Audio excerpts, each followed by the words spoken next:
오늘 함께 은혜 나누실 말씀은 창세기 12장입니다. 창세기 12장 1절부터 9절까지 있는 말씀입니다. 자, 가지고 있는 성경으로는 구약성경 14쪽에 있습니다. 창세기 12장 1절부터 9절까지 있는 말씀입니다. 다 찾으셨나요? 그럼 제가 봉독해 드리겠습니다. 여호와께서 아브라함에게 이르시되 너는 너의 고향과 친척과 아버지의 집을 떠나 내가 내게 보여줄 땅으로 가라. 내가 너로 큰 민족을 이루고 내게 복을 주어 내 이름을 창대하게 하리니 너는 복이 될지라. 너를 축복하는 자에게는 내가 복을 내리고 너를 저주하는 자에게는 내가 저주하리니 땅의 모든 족속이 너로 말미암아 복을 얻을 것이라 하신지라. 이에 아브라함이 여호와의 말씀을 따랐고 롯도 그와 함께 갔으며 아브라함이 하란을 떠날 때에 75세였더라. 아브라함이 그의 아내 사레와 조카 롯과 하란에서 모은 모든 소유와 얻은 사람들을 이끌고 가나안 땅으로 가려고 떠나서 마침내 가나안 땅에 들어갔더라. 아브라함이 그 땅을 지나 세겜 땅 모래 상수리 나무에 이르니 그때에 가나안 사람이 그 땅에 거주하였더라. 여호와께서 아브라함에게 나타나 이르시되 내가 이 땅을 내 자손에게 주리라 하신지라. 자기에게 나타나신 여호와께 그가 그곳에서 제단을 쌓고 거기서 베델 동쪽 산으로 옮겨 장막을 치니 서쪽은 베델이요 동쪽은 아이라. 그가 그곳에서 여호와께 제단을 쌓고 여호와의 이름을 부르더니 점점 남방으로 옮겨갔더라. 아멘. 반갑습니다. 저는 오늘 창세기 12장 1절부터 9절까지 있는 말씀으로 제단을 쌓는 인생이라는 제목으로 함께 은혜 나누는 시간 가져보려고 합니다. 여러분들 혹시 그런 속담 들어본 적 있습니까? 호랑이는 죽어서 뭘 남기죠? 예, 가죽을 남겨요. 그럼 사람은 죽어서 뭘 남깁니까? 네, 이름을 남깁니다. 잘 배우셨네요.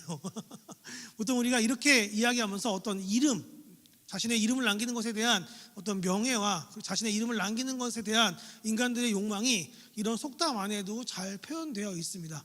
이게 우리나라에만 있는 속담이 아니고 전 세계 어디를 가도 이와 비슷한 속담들이 다 있습니다. 이걸 보면서 우리가 미루어 알 수 있는 내용이 한 가지가 있습니다. 뭐냐면요, 모든 사람들은 결국 누구를 알리고 싶어 합니까? 나를 알리고 싶어 하는 거예요. 요 근래에 와서 우리가 자기 PR의 시대다 이런 이야기들을 좀 많이 쓰고 있는데, 여러분, 사람이 자기 PR을 하는 시대는요, 지금만 있는 시대가 아니에요. 아주 오래전부터, 아주 예전부터 사람들은 할 수만 있다면 내가 누구인지를 알리는 게 그 사람들의 삶의 목표였습니다. 그래서 보통 과거에도 뭐 한다 그래요? 입신양명해야죠. 그래가지고 뭔가 자기의 이름을 널리 알릴 수 있는 일이라면 거기에 목숨을 걸고 움직이는 사람들도 있었고요. 그리고 그것을 위해 자신의 모든 삶의 에너지와 자원을 다 그곳에 투자하는 사람들도 있었습니다. 그러니까 모든 사람들이 꿈꾸는 건 뭐예요? 다 그렇게 자신의 이름을 남기는 거였어요. 여기 창세기는 어떤 책이죠? 하나님께서 이 땅을 어떻게 창조하셨고 인류의 시작이 어떠했는지에 대한 이야기를 담고 있지 않습니까? 그런데 여기에서도요, 자신의 이름을 남기고자 했던 사람들의 흔적이 남아 있습니다. 그게 어디 있습니까? 이 창세기 12장 앞쪽에 있는 바벨탑 사건이에요. 바벨탑 사건을 우리가 잘 들여다보면, 여러분, 사람들이 왜 바벨탑을 지었다라고 성경에 이야기합니까? 자신의 이름을 널리 알리고자, 사람들에게 잊혀지지 않게 하고자, 그래서 자신들의 이름을 보고 사람들이 찾아오게 하려고 굉장히 높은 높이의 탑을 만들어서 많은 사람들이 그걸 보고 그 탑이 있는 도시로 모여들게 하기 위해 그 탑을 지었다라고 자기들끼리 이야기를 해요. 우리의 이름을 알리자, 사람들이 우리의 이름을 알게 하자, 이게 그들의 목적이었습니다. 그래서 그렇게 아주 열심히 높이 탑을 쌓기 시작했고요. 또 게다가 그들은 머리도 굉장히 똑똑했어요. 머리가 똑똑했다는 게 어떤 거냐면, 여러분, 하나님께서 인간을 이 앞에서 뭘로 심판하셨죠? 노아의 방주의 사건 때 물로 심판하셨잖아요. 근데 그런 심판이 또 일어났을 때는 우리가 그 물에 휩쓸리면 안 되니까 이 사람들은 그 벽돌로 탑을 지을 때 단순히 벽돌로 탑만 지은 게 아니라 벽돌의 겉에 뭘 발랐습니까? 역청을 발랐어요. 그거 원래 배에 물 들어오지 말라고 바르는 거거든요. 근데 그거를 벽돌 밖에 발라가지고 이게 어떤 커다란 물이 와가지고 이걸 휩쓸어도 이 탑은 쓸려 내려가지 않도록 그렇게 조치를 취한 겁니다. 대단한 사람들이죠. 그래서 그런 방식으로 자기들이 어떻게 해서든 사람들의 기억에도 잊혀지지 않고, 그리고 신의 어떤 진노로부터도 피할 수 있는, 자기들 힘으로 극복할 수 있는 무언가를 만들고 있었습니다. 그런데 여러분, 이 사람들이 인간적으로는 똑똑해 보일 수는 있으나 사실 하나님과의 관계 속에서는 굉장히 지혜롭지 못한 사람들입니다. 왜 그렇죠? 하나님이 그 노아에게 무지개를 보여주면서 뭐라고 이야기했어요? 이제 앞으로 내가 심판은 뭐로 할 거라고요? 물로는 안 할 거라고요. 근데 그런 것들은 기억하지 못하고 과거의 자신들의 경험에서 자기들이 무너져 내렸던 것들을 극복하기 위해 그런 일들을 한다는 겁니다. 그런데 어쨌건 성경은 그 모든 일들을 결국 이 사람들이 누구를 위해서 한다라고 이야기하는 거예요. 자기 이름을 위하여 그 모든 일들을 하고 있다라고 하는 게 성경의 설명입니다. 그렇다면 여러분, 창세 시대 때도 이러고 있었어요. 지금까지도 이러고 있습니다. 결국 인간이 가지고 있는 욕망은 누구의 이름을 드러내는 삶을 살고자 하는 겁니까? 내 이름을 드러내고자 하는 삶을 사는 거예요. 여러분, 우리 그 청년 되면은 늘 이제 하는 것들이 있죠. 뭡니까? 내 스펙업. 그래서 여러분들 막 열심히 대학도 가고 또 열심히 자격증도 따고 또 열심히 경력도 늘려서 결국 사람들한테 뭘 보여주고 싶으신 거예요? 나라고 하는 사람이 당신에게 쓸모 있는 사람입니다. 나라고 하는 사람이 당신에게 필요한 사람입니다. 나라고 하는 사람을 쓰면 당신 후회하지 않을 겁니다. 여러분, 그거 준비하고 있는 거 아닙니까?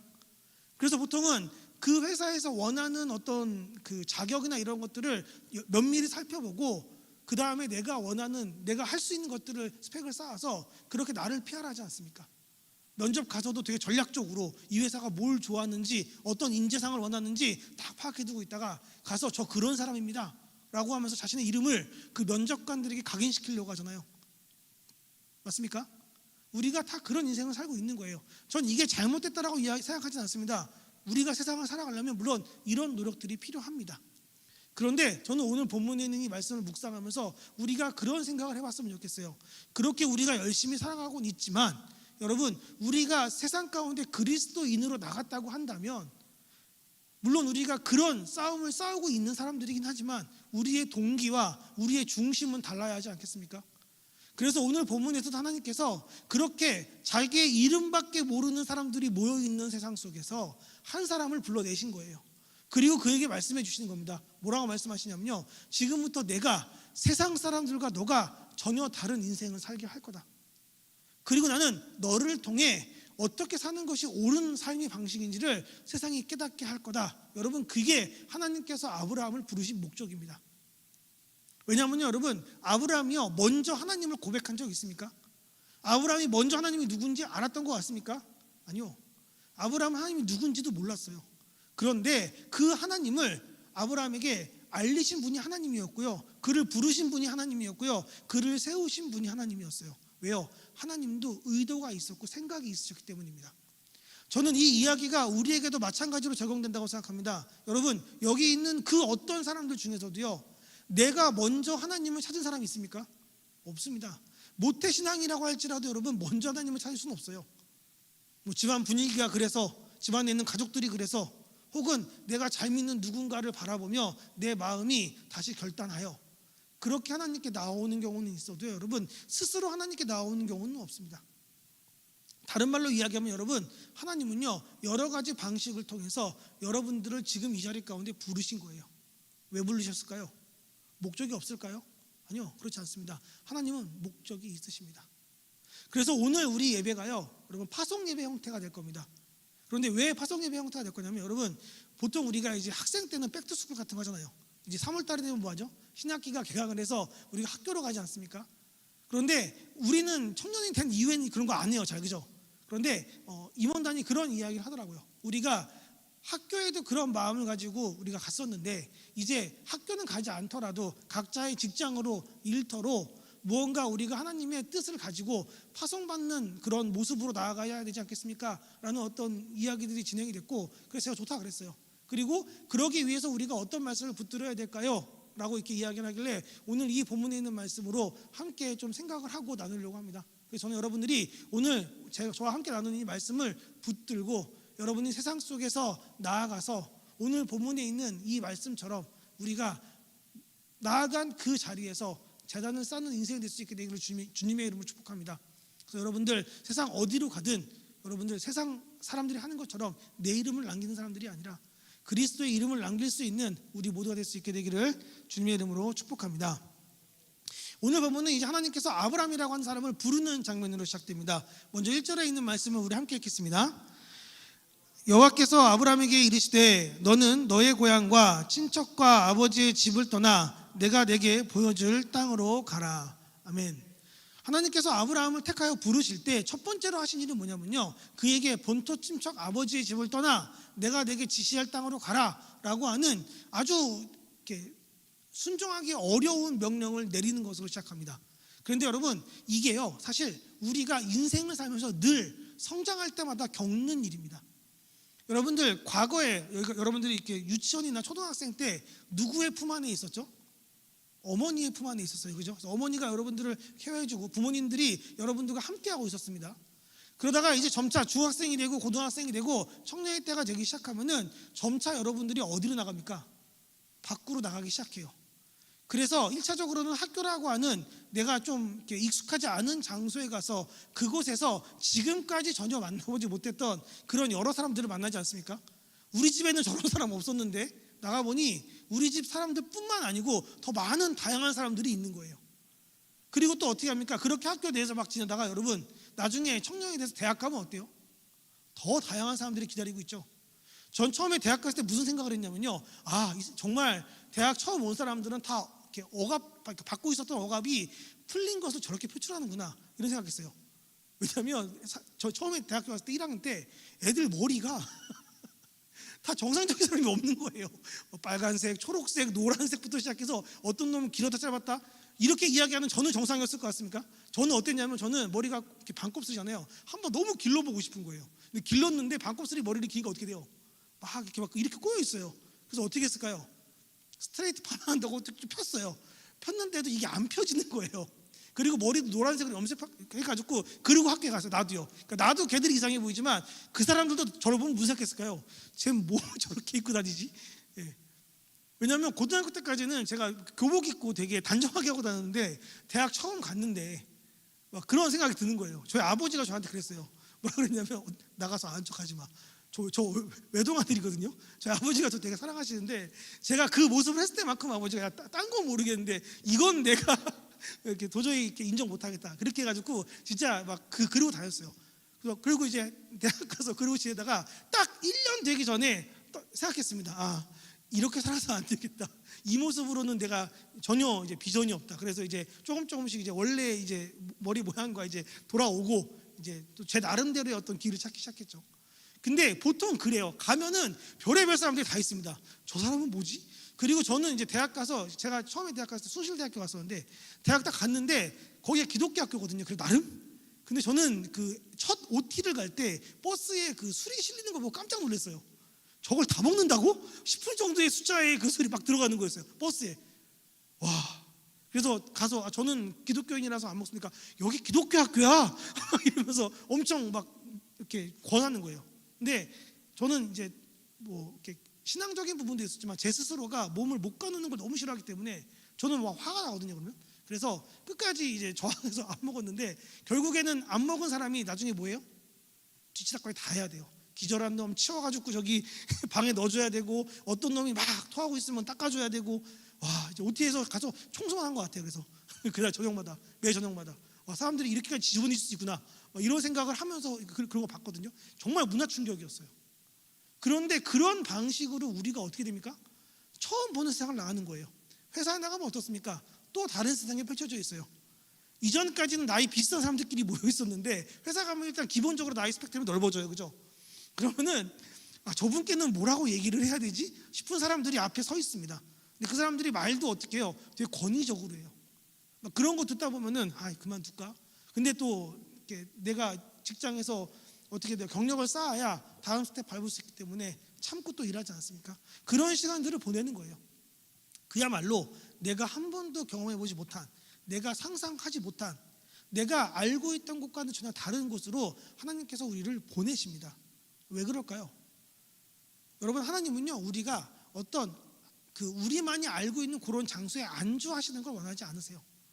왜냐하면 우리가 그렇게 안주하고 있으면 우리에겐 변화도 없을 거고 도전도 없을 거고 우리에게는 어떤 용기와 무언가를 발견해 나갈 수 있는 기쁨도 다 잃어버릴 겁니다. 그래서 하나님은요 이런 식으로 우리를 보내실 겁니다. 어디론가요? 그런데 여기 아브라함도 마찬가지였어요. 그렇게 하나님께서 보내시는 거예요. 근데 이때 당시에는 지금보다 더 안 좋은 상황이었어요. 지금은 여러분 그렇게 새로운 환경으로 나간다고 해서 누가 여러분 죽입니까? 아니죠.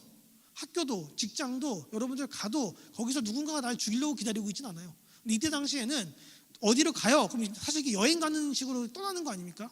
그런데 왜 사람들이 부족 단위로 모여 살았냐면 자기 가족들은 믿을 수 있는 거예요. 근데 이 사람들이 나와 함께하고 있으면 어때요? 나를 지켜주는 사람들인데 내가 여기를 떠나서 혼자 어디로 간다? 이거는 사실상 죽으란 얘기입니다. 이 사람이 나가서 아무리 힘이 세고 아무리 능력이 있는들 여러분 다른 사람들이 뭐 가족 단위로 덤비면 이길 수 있습니까? 못 이겨요. 그러니까 이 누군가를 내 가족을 떠나서 어디론가 간다. 이건 정말 쉬운 선택이 아니었습니다. 그런데 어떻게 했어요? 하나님이 그렇게 하라고 말씀하시는 거예요. 본토 친척 아비 집을 떠나 내가 내게 지시할 땅으로 가라 라고 명령하시는 겁니다. 그러면 아브라함이 이 명령을 들으려면 하나님도 아브라함에게 뭔가 약속을 주셔야죠. 예를 들면 그런 거예요. 내가 너를 지킬 거야. 내가 너와 함께 할 거야. 누가 너를 때리려고 그러면 내가 하늘에서 벼락을 떨어뜨려 줄게. 잘 봐봐. 이런 식으로 그를 보호해 주겠다는 무언가가 있거나 아니면 그가 거절할 수 없는 어떤 약속 같은 것들이 있어야 하지 않겠습니까? 그래서 하나님께서 아브라함에게 약속을 주십니다. 그 내용이 2절부터 3절에 있는 말씀입니다. 우리 함께 읽겠습니다. 내가 너로 큰 민족을 이루고 내게 복을 주어 내 이름을 창대하게 하리니 너는 복이 될지라. 너를 축복하는 자에게는 내가 복을 내리고 너를 저주하는 자에게는 내가 저주하리니 땅의 모든 족속이 너를 말미암아 복을 얻을 것이니라 하신지라. 아멘. 아브라함에게 어떤 약속을 주셨죠? 첫 번째는 그거였어요. 내가 너로 큰 민족을 이루게 하겠다. 그리고 내가 복을 주어 내 이름을 창대하게 하겠다. 여러분 이 두 가지만 아브라함이 딱 들었을 때 무슨 생각을 했을 것 같아요? 와, 이 하나님 화끈하신 분이네. 이렇게 아주 놀라운 약속을 주시네. 이렇게 좋아했을까요? 전 아닐 거라 생각해요. 제가 아브라함 입장이었으면 누구 놀리나? 이런 생각했을 겁니다. 왜냐하면 아브라함이 이 명령을 받았을 때가요 75세였을 때요. 75세? 75세 때 아브라함의 자녀가 몇 명이었을까요? 없었습니다. 큰 민족을 이루려면 지금 적어도 내 슬하에 자녀가 꽤 있어야 돼요. 이때 당시에는 자녀가 많은 게 복 아니었습니까? 왜냐하면 부족 단위로 모여 살았기 때문에 자녀가 많을수록 이 부족의 인원이 늘어나는 거예요. 그럼 당연히 사람이 많아야 유리한 거겠죠. 그런데 아브라함에게는 자손이 하나도 없는 거예요. 근데 약속이 뭐예요? 너로 큰 민족을 이루게 하겠다. 이 얘기를 들었을 때 아브라함이 아멘! 그러면서 나가는 게 아니라요. 잘못 찾아오신 거 아닙니까? 여기 저 아래집 가면은 이렇게 다산의 상징인 집안이 있는데 거기 그 사람 찾아가셔야 되는 거 아니에요? 아마 그런 생각이 들었을 거예요. 그리고 이름이 창대하게 된다는 게 무슨 얘기예요? 이름이 유명해진다는 거잖아요. 근데 그것도 쉬운 일입니까? 쉬운 일 아니에요. 뭐 지금에야 뭐 SNS랑 뭐 이런 것들이 발달되어 있기 때문에 조금만 이렇게 인기 잘 끌면은요, 여러분 이름 금방 유명해지지 않습니까? 물론 그것도 쉬운 일은 아니지만요. 그런데 이때 당시에 그런 것도 없어요. 정말 이름이 창대해지고 이름이 유명해지려면 적어도 어디 왕족으로 태어나야 됩니다. 그런데 그런 사람도 아니었어요. 이때 당시에 왕족들이 자기 이름이 유명하지 않으니까 유명하게 하려고 했던 방법이 뭐냐면요, 왕의 이름을 이어서 쓰는 거였어요. 예를 들어서요, 그 아비멜렉 그러면 그 사람들이 그 부족의 어떤 왕 이름인 거예요. 그래서 여러분 그 아시죠? 애굽의 왕 누구죠? 바로. 근데 그 바로라는 이름이 보면 모세 때도 있고 그 뒤에도 계속 바로예요. 왜 바로입니까? 원래 다른 이름을 가지고 있다가 이집트의 왕이 되면 그 사람의 이름이 그냥 바로가 되는 거예요. 그러면 사람들이 생각했을 때는 이 이름이 영원하게 이어지는 것처럼 보이는 겁니다. 그래서 자기 이름 유명하게 하려고 별의별 방법을 다 썼어요. 근데 아브라함에게는 그런 게 없지 않습니까? 그러니까 이 두 가지의 약속은 사실 아브라함이 보기에는 너무나 말도 안 되는 약속인 거예요. 근데 저는 아브라함이 이 두 개는 모르겠지만 세 번째 거에는 좀 관심이 갔을 것 같아요. 세 번째 약속이 뭐였습니까? 내가 너로 복이 되게 하리라. 여러분 이게 왜 놀라운 약속이냐면 생각해 보세요. 보통 사람들은요 뭐 하길 원합니까? 복 받길 원해요. 그죠? 복을 간구합니다. 그래서 복을 받을 수 있는 곳이라고 한다면 수단과 방법을 가리지 않고 그 복을 얻기 위해 노력합니다. 세상 사람들이 원하는 게 다 그거 아닙니까? 세상이 이야기하는 복들, 돈, 명예, 권력 이런 것들을 우리가 복이라고, 물론 전 이게 복이라고 생각하지 않습니다. 근데 이걸 복이라고 여기기 때문에 그거 얻으려고 어떻게 해요? 최선을 다해 얻기 위해 막 노력하고 있지 않습니까? 그죠? 그런데 여러분 잘 생각해 보셔야 돼요. 아브라함에게 하나님이 주신 약속은 단순히 내가 너를 복받게 해줄게, 너한테 복이 정말 이렇게 아무것도 아닌 것처럼 감당 못할 정도로 부어줄게, 이런 약속을 하고 계신 게 아니에요. 어떤 약속을 하십니까? 내가 너로 복이 되게 해줄게 라는 겁니다. 그러니까 너를 복 그 자체로 만들어줄게 라고 이야기하시는 거예요. 이건 굉장히 이상한 이야기입니다. 왜냐하면 여러분, 내가 복이 되기 위해서는 내가 어떤 존재가 돼야 돼요? 복의 근원이 된다는 거 아닙니까? 근데 어떤 존재가 돼야 되는 거예요?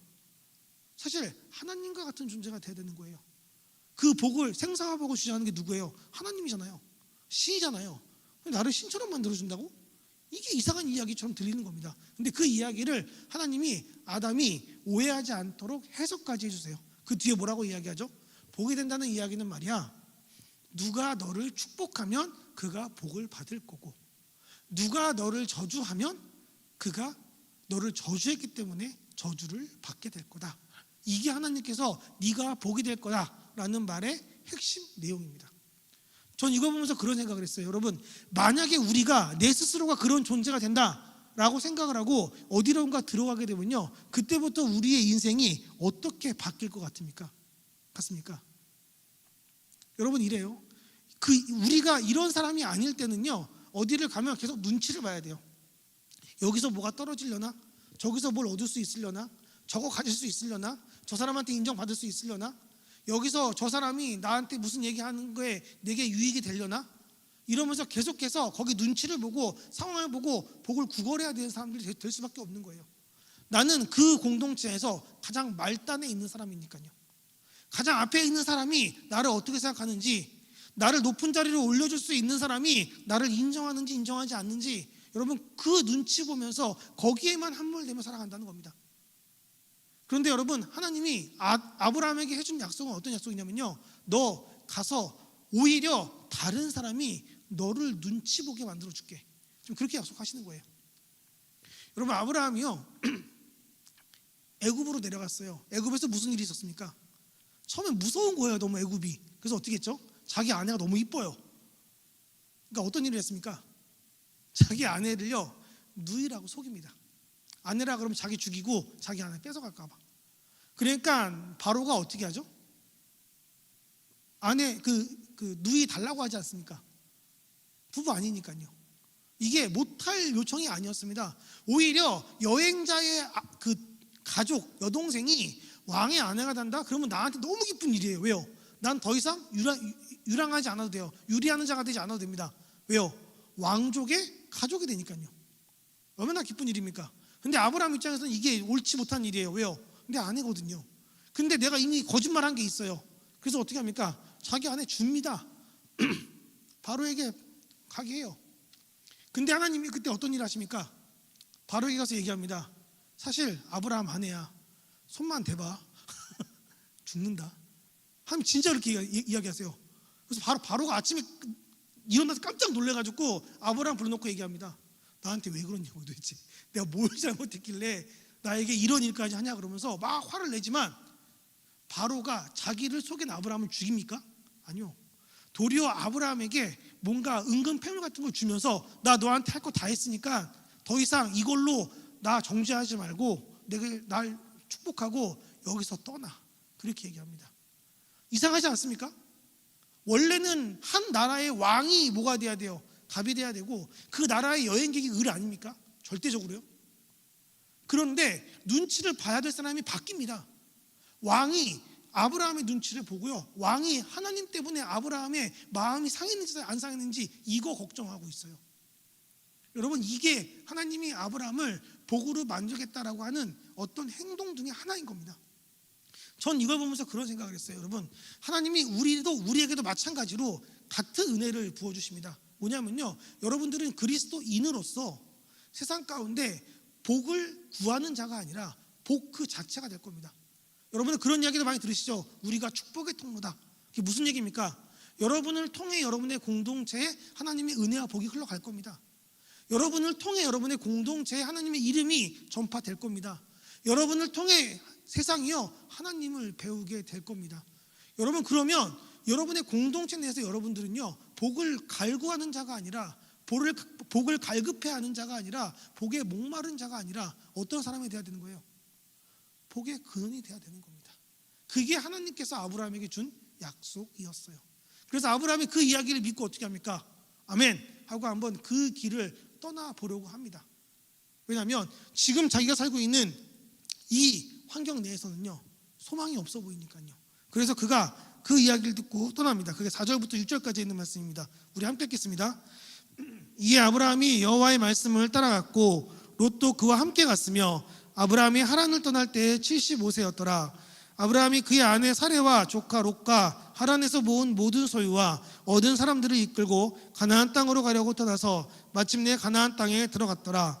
아브라함이 그 땅을 지나 세겜 땅 모래 상수리 나무에 이르니 그때 가나안 사람이 그 땅을 거주하였더라. 아멘. 여러분 보통 우리가 하나님께서 가라 그랬어요. 아멘 했어요. 그럼 우리가 원하는 상황은 어떤 상황이죠? 모든 것들이 다 형통해야 돼요. 그죠? 다 길이 뚫려 있고 누군가가 이렇게 막는 사람도 없고 아멘 하고 갔더니 예전에는 한 10걸음밖에 못 갈 것 같았는데 한 100걸음, 20걸음, 막 10,000걸음 이렇게 나아갈 수 있어야 됩니다. 보통 우리 그런 것들을 꿈꿔요. 내가 아멘 하고 순종했더니 마침 거기에 내가 올라설 수 있는 자리가 있어서 그 자리를 빠르게 차지하고 다른 사람들이 보기에 부러운 속도로 내 발전이 이루어지고 내 성장이 이루어져야 됩니다. 보통 우리 그런 것들을 꿈꿔요. 근데 여러분 여기서 아브라함이요 아멘 하고 갔더니 가나안 땅에 누가 있습니까? 가나안 땅에 이미 주인들이 있는 거예요.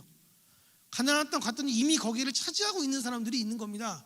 그리고 아브라함이 봤을 때 그 사람들이 자기가 상대할 수 있는 사람들이 아니라는 걸 깨닫습니다. 그래서 싸운 이야기가 안 나와요. 그래서 그들과 뭐 다퉜더라, 그들과 땅의 분쟁을 일으켰더라 이런 거 못합니다. 왜요? 아브라함 입장에서도 자기는 혼자예요. 쟤네는 부족이에요. 어떻게 싸웁니까? 아니 가라 그래서 갔어요. 아멘 하고 왔어요. 그러면 적어도 내가 살아야 할 땅을 줘야 될 거 아닙니까? 아니 이 땅을 나에게 주겠대요. 근데 이 땅에 사는 사람들이 있는데요. 이미 이 땅이 자기가 주인이라고 차지하고 있는 사람들이 있는데요. 그런 혼란한 상황 가운데 빠지게 된 겁니다. 근데 여러분 기억하십시오. 하나님이 여러분을 어디로 보내든 우리에게도 마찬가지의 일이 벌어질 겁니다. 그 땅을 이미 차지하고 있는 사람들이 있습니다. 이미 그 땅에서 주인 노릇하고 있는 사람들이 있을 겁니다. 이미 거기서 아주 어마어마한 영향력을 펼치고 있는 사람들이 있을 거예요. 그럼 우리는 이런 생각이 들겠죠. 근데 우리 여기 왜 보냈습니까? 여기서 우리가 뭘 할 수 있습니까? 여기서 우리가 어떤 일을 해야 됩니까? 라는 질문이 자연히 들 수밖에 없는 거예요. 내가 가서 거길 차지할 수 있으면 할 수 있는 일이 많지요. 거길 내가 가질 수 있으면 할 수 있는 일이 많을 것 같아요. 근데 그럴 수 없을 것 같아요. 근데 나 여기 왜 보냈습니까? 이런 생각이 드는 겁니다. 그런데 그렇게 생각이 드는 아브라함이요, 여러분 저는 그래도 믿음의 아버지로서 굉장히 훌륭한 사람이었다고 생각이 되는 게 뭐냐면 그가 거기에서 자기가 차지할 땅이 없을 때 한 행동이었습니다. 여러분 대부분 사람들은요 내가 어디를 갔는데 여기서 내 이름이 유명하지 않아요. 그럼 뭐부터 합니까? 자기 PR부터 합니다. 나를 드러내야 돼요. 나를 알려야 돼요. 내가 누구인지 사람들이 알아야 합니다. 그래서 내가 어떤 사람인지, 내가 얼마나 능력 있는 사람인지, 내가 얼마나 훌륭한 사람인지 이런 것들을 세워놔요. 저는 이거를 성경적으로 표현할 때 탑을 쌓는 인생이라고 생각합니다. 그렇게 탑을 세워놔요. 그래서 여러분 보통 그렇지 않습니까? 뭔가 가기 되게 어려운 지역같이 보여요. 거기 가보면 꼭 뭐 있습니까? 탑 하나씩 서 있어요. 누가 다녀갔음. 그런 거 못 보였어요? 심지어 에베레스트산 위도 가면 어떻게 됐습니까? 이렇게 높은 고지고지마다 깃발 꽂혀 있잖아요. 그죠? 그리고 여기 누구 왔다 갔다 써놨잖아요. 사람들 보통 그래요. 여기 누가 왔다 갔음, 여기 누가 정복했음. 보통 자기 이름 남기는 게 세상입니다. 근데 아브라함이 가가지고요 가나안 땅에 가서 아브라함 다녀갔음 그렇게 탑 세우고 있었으면 하나님이 그랬을 거예요. 그거 아니야. 근데 아브라함이 그렇게 행동했습니까? 아닙니다. 아브라함이요 하나님의 부르심을 받은 자로서 그 지역에 가서 그가 했던 처음 행동은 바로 이 행동이었습니다. 7절부터 우리 9절까지 있는 말씀 함께 읽겠습니다. 함께 읽겠습니다. 여호와께서 아브라함에게 나타나 이르시되 내가 이 땅을 내 자손에게 주리라 하신지라. 자기에게 나타나신 여호와께 그가 그곳에서 제단을 쌓고 거기서 베델 동쪽 산으로 옮겨 장막을 치니 서쪽은 베델이요 동쪽은 아이라. 그곳에서 여호와께 제단을 쌓고 여호와의 이름을 부르더니 점점 남방으로 옮겨갔더라. 아멘. 아브라함이 뭘 했다고 나옵니까? 제단을 쌓았다라고 이야기합니다. 여러분 제단은 누구의 이름이 새겨지는 곳입니까? 우리의 이름이 아닙니다. 하나님의 이름이 새겨집니다. 그러니까 아브라함은요, 처음 자기가 간 가나안 땅에서 하나님이 그 땅을 주겠다고 약속을 하신 그 약속을 믿고 받아들였을 때 그가 한 행동은 뭐였냐면요, 자기의 이름은 보잘것없는 이름인 걸 압니다. 그런데 그 약속을 하시는 분은 누굽니까? 하나님이시죠. 그걸 알고 있기 때문에 그는 하나님의 이름을 거기에 남기기로 결정합니다. 그래서 그가 거기에 제단을 쌓기 시작했습니다. 여기서만 쌓은 게 아니고요, 나중에 베델 그쪽으로 가서도 쌓고, 아이 그 근처에 가서 쌓고, 가는 곳마다 제단을 쌓는 인생을 살기 시작합니다. 자신의 이름을 남기기 위한 것이 아닌 하나님의 이름을 남기기로 결정한 겁니다. 실제로 아브라함이 죽을 때까지 이렇게 행동해요. 어디를 가서 좋은 땅을 딱 얻으면 제일 먼저 하는 일이 뭐냐? 제단 쌓고 하나님의 이름을 남기는 거였어요. 이상하지 않습니까? 하나님이 그에게 줬던 약속은요, 네 이름을 창대하게 해주겠다였습니다. 그런데 왜 자기 이름이 아닌 하나님의 이름을 남기기로 결정했을까요? 아브라함은요, 저는 이렇게 생각합니다. 아브라함은요, 자신의 이름을 남기는 것보다 하나님의 이름을 남기는 것이 내게 더 유익이라고 판단한 겁니다. 그런데 여러분, 이거는요, 하나님을 믿지 못하는 사람들은 전혀 이해할 수 없는 행동입니다. 아니, 다른 사람 이름 남기면 여러분, 그 사람에게 무슨 유익이 있을 것 같습니까? 다른 사람 이름 남기면 그 사람에게 어떤 유익이 있습니까? 다른 사람이 어떻게 그 사람의 이름을 기억해 줄 수 있습니까? 그럴 수 없잖아요. 근데 아브라함은 하나님의 이름을 남기기로 결정한 거예요. 저는 이게 우리가 세상 가운데 나아갈 때 하나님께 파송을 받은 사람으로서 그리스도인으로 세상에 나아가서 해야 될 일이라고 생각합니다. 여러분들이 속해 있는 공동체를 한번 잘 둘러보세요. 거기에 있는 모든 사람들, 하나님을 모르는 사람들 하나같이 관심은 뭡니까? 자식이에요. 자기예요. 자기 자신, 자기 이름.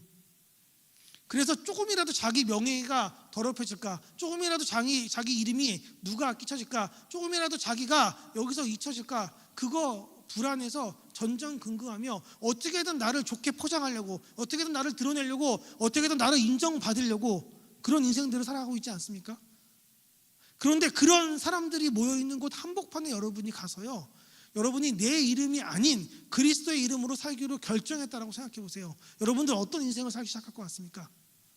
모두가 나밖에 모르는 그곳에서 여러분들이 누군가 섬기고 있는 겁니다. 내 이름이 잊혀져도 상관없으니, 다른 사람의 이름이 드러나도 상관없으니 내가 그리스도의 이름으로 그 사람들을 사랑하고 섬기기 시작하는 거예요. 그러면 여러분 어떤 일이 벌어지겠습니까? 세상은 처음엔 그 사람 우습게 볼 거예요. 야, 호구 하나 들어왔다. 와, 착한 놈 하나 들어왔다. 세상 좀 아무것도 모르는 놈이네.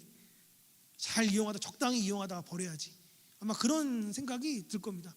근데 여러분 기억하십시오.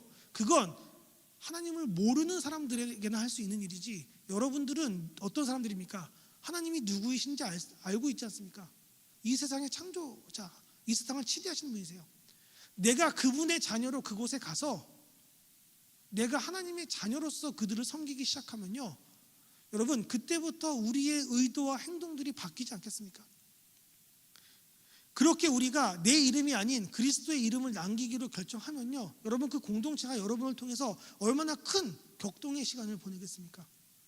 저는 이게 우리가 세상에 파송받은 이유라고 생각합니다. 우리가요, 세상과 싸울 때요, 세상하고 똑같은 방법으로, 세상하고 똑같은 목적으로, 세상하고 같은 방식으로 싸워서 이기려고 한다. 여러분 그러면요, 세상은 우리를 보고 충격 안 받습니다. 왜요? 우리가 하는 일이나 세상이 하는 일이나 똑같을 거니까요. 다만 세상은 자기가 가지고 있는 능력으로 싸울 거고, 우리는 하나님의 이름으로 싸울 거고, 방식은 똑같을 겁니다. 거기 어디 충격을 줄 수 있고, 거기 어디 다른 어떤 사람들에게 변화의 바람을 불러일으킬 수 있겠습니까? 그럴 수 없는 겁니다.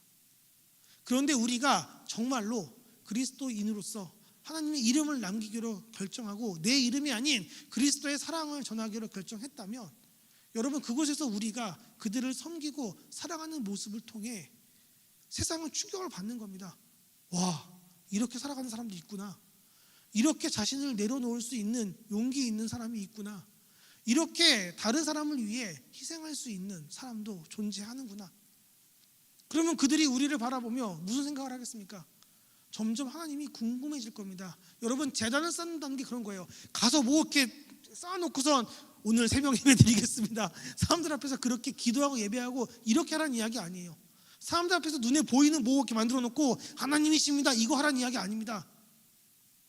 여러분들이 그리스도인이라고 한다면 그분이 여러분께 베푸신 사랑을 여러분이 속한 공동체에서 실천할 수 있어야 되는 겁니다. 물론 그렇게 살아가는 게 쉬운 일은 아닐 겁니다. 세상은요, 사랑을 받아도 사랑을 돌려주는 것보다 이용하는 걸 더 쉽게 할 테니까요. 그런데 여러분 걱정하지 마십시오. 그렇게 여러분들이 그 사람들에게 사랑을 주고 또 줘도 여러분들은 고갈되지 않을 겁니다. 왜요? 여러분들을 무한히 영원히 사랑하시는 하나님께서 지금도 앞으로도 영원히 여러분들에게 그 사랑을 주실 거니까요. 그래서 우리가 그런 삶을 살아가기 위해서는요, 먼저 하나님의 사랑을 듬뿍 받아야 됩니다. 경험해야 됩니다. 그 사랑 안에 내가 잠겨 있어야 됩니다. 그래서 그렇게 우리가 그분의 사랑으로 세상을 섬길 수 있게 되었을 때 저는 믿습니다. 여러분들을 통해서 세상은 하나님을 배우게 될 겁니다. 세상 그 누가 어떻게 하나님을 알 수 있겠습니까? 알 수 없어요. 그들이 성경을 읽을 수 있습니까? 아니요. 성경 갖다 주면 치워놓을 거예요. 내가 저걸 왜 읽어야 돼? 그런데 만약 여러분의 사랑에 의해 그들의 마음이 녹아졌다면 궁금할 수도 있지 않겠습니까? 저 사람이 믿는 하나님이 도대체 어떤 분이시길래 저가 왜 그런 삶을 살 수 있는가? 그런데 여러분 이렇게 살면은 저는 뭐가 됩니까? 저에게는 아무 유익이 없잖아요. 이렇게 생각할 수도 있겠지만 여러분 기억하십시오. 아브라함이 제단을 쌓는 인생을 살기로 결정했을 때 여러분 아브라함의 이름은 정말 하나님이 약속했던 대로 창대해졌습니다. 전 세계에서 하나님의 이름을 아는 사람들마다 다 누구의 이름도 함께 압니까? 아브라함의 이름도 함께 압니다. 게다가 여기서 자손을 많게 준다 그랬잖아요. 내 자손이 아주 많게 될 것이다 이야기했잖아요. 근데 여러분 진짜 아브라함의 자손이 얼마나 됩니까? 팔레스타인 지역에 있는 모든 사람들은요 다 자기 조상 아브라함이라고 주장해요. 그리고 전 세계에 있는 그리스도인들, 천주교인들, 심지어 이슬람 사람들도요 자기 조상을 누구라고 이야기합니까? 아브라함이라고 이야기합니다. 우리도 그러잖아요. 우리 영적 조상이 누구예요? 아브라함입니다. 우린 다 아브라함 후손들이에요. 그렇게 이야기하면 여러분 그분의 후손이 얼마나 많은 겁니까? 물론 그가 생전에 자기가 아들이라고 부를 수 있는 사람은 하나, 열심히 노력해서 하나 더 있었지만 원 아들은 아니었고요. 그렇게 둘 정도밖에 없지 않습니까? 그런데 그럼에도 불구하고 하나님께서는 그 약속을 지키셨습니다. 마찬가지입니다. 우리가 그분의 이름을 남기고 그분의 사랑을 전하기로 결정하면요, 여러분이 스스로 여러분의 이름을 피하라 하는 것보다, 여러분은 스스로 여러분의 능력을 드러내는 것보다 하나님이 여러분을 세우시고 하나님이 여러분의 이름을 세상 가운데 기억되게 하실 겁니다. 여러분 그러면 그걸 통해 우리가 더 큰 은혜의 자리로 나아갈 수 있게 될 겁니다. 저는 이렇게 생각합니다.